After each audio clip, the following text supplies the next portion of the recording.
ଏଇ ଗଛଟିକୁ ଦେଖିଲା ମାତ୍ରେ ତୁରନ୍ତ ଏହାର ପତ୍ର, ଫୁଲ ଓ ଫଳ ତୋଳିକି ଘରକୁ ଆଣନ୍ତୁ।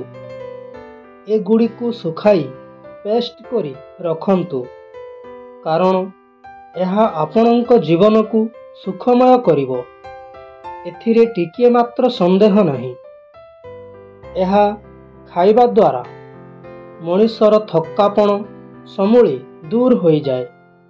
ଏହାଦ୍ୱାରା ଆଣ୍ଠୁଗଣ୍ଠିର ଯନ୍ତ୍ରଣା ତୁରନ୍ତ ଦୂର ହୋଇଯାଏ। ପ୍ରଚୁର ଶକ୍ତିଜାତ ହୁଏ, ବଳବୀର୍ଯ୍ୟ ବୃଦ୍ଧି ହୁଏ, ରୋଗ ପ୍ରତିରୋଧକ କ୍ଷମତା ବୃଦ୍ଧି ହୋଇଥାଏ, ଚର୍ମ ଚିକ୍କଣ ଓ ସଫା ରହେ, ଆହାର ବୃଦ୍ଧି ହୁଏ, ମନରେ ଚଞ୍ଚଳତା ଦେଖାଏ। ତେବେ ଏହି ପେଷ୍ଟକୁ କେମିତି ଖାଇବେ ଓ ବ୍ୟବହାର କରିବେ ଆସନ୍ତୁ ଜାଣିବା। ଏହା ଦେଖିବା ପୂର୍ବରୁ ଏହି ଭିଡ଼ିଓଟିକୁ ଗୋଟିଏ ଲାଇକ୍ କରି ଆମ ଏହି ଚ୍ୟାନେଲଟିକୁ ସବସ୍କ୍ରାଇବ୍ କରନ୍ତୁ, ଯାହାଫଳରେ ଆମ୍ଭର ଆଗାମୀ ପ୍ରତ୍ୟେକ ଭିଡ଼ିଓର ନୋଟିଫିକେସନ୍ ସର୍ବପ୍ରଥମେ ଆପଣଙ୍କ ନିକଟରେ ହିଁ ପହଞ୍ଚିଯିବ। ତେବେ ଏବେ ଆସନ୍ତୁ ଦେଖିବା ଆଜିର ଏହି ଗୁରୁତ୍ୱପୂର୍ଣ୍ଣ ଭିଡ଼ିଓଟିକୁ। ଏହି ଗଛଟିର ନାମ ହେଉଛି ଦୁଦୁରା ଗଛ। ଏହା ବାରିପଟମାନଙ୍କରେ କିମ୍ବା କୌଣସି ରାସ୍ତା କଡ଼ରେ ହୋଇଥାଏ।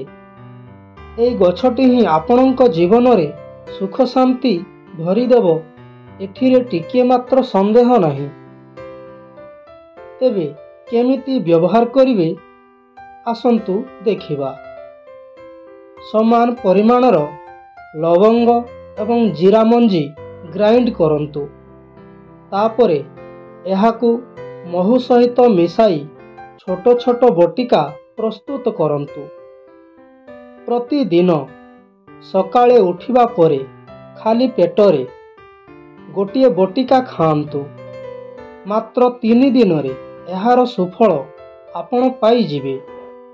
ଚର୍ମ ସତେଜ ଓ ଚିକ୍କଣ ହୋଇ ସଫା ଦେଖାଯିବ, ଥକ୍କାପଣ ଦୂର ହେବ, ବଳବୀର୍ଯ୍ୟ ବୃଦ୍ଧି ହେବ, ଥଣ୍ଡା, କାଶ ତଥା ଜ୍ୱର, ମୁଣ୍ଡ ବ୍ୟଥା ଆଦି ସମୂଳେ ଦୂରେଇ ଯିବ, ଦାନ୍ତକୁ ଶକ୍ତ କରିବ।